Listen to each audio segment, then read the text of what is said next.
आमच्या घरी आज आलं होतं पार्सल. आता आमच्या घरी जेव्हा जेव्हा पार्सल येतं तेव्हा आद्या खूप एक्सायटेड असते, कारण तिला असं वाटतं की ते सगळे पार्सल तिच्यासाठी आहेत म्हणून. तिला आधी बोललं नखं काप आणि मग आपण पार्सल ओपन करूयात, म्हणून तिने नखं कापून घेतली आणि मग आम्ही पार्सल ओपन करायला घेतलं. आता हे पार्सल आहे माझ्या सासूबाईंच्या मैत्रिणींचं.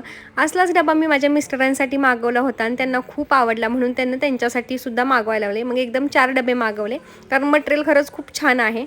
आणि अचानक 1-1:30 वाजता वातावरण बघा कसलं भारी झालं आणि पाऊस चालू झाला आहे. आता असल्या वातावरणात गरम गरम काहीतरी खाऊच वाटतं. मला खाऊ वाटलं होता वडापाव, पण शेवटी मी ते भजीवरती भागवलं, कारण वडापाव आणायला कोण बाहेर जाणार नव्हतं. छान अशी खेकड्या भजी तळली, त्यासोबत मॅगीसुद्धा केली आणि ते कॉम्बिनेशन एन्जॉय केलं. अचानक 4-5 वाजता असं भगवमय वातावरण झालं होतं भारी. आता सगळं फ्रेश झालं मी आणि आद्या आणि मग खाली गेलो खेळण्यासाठी.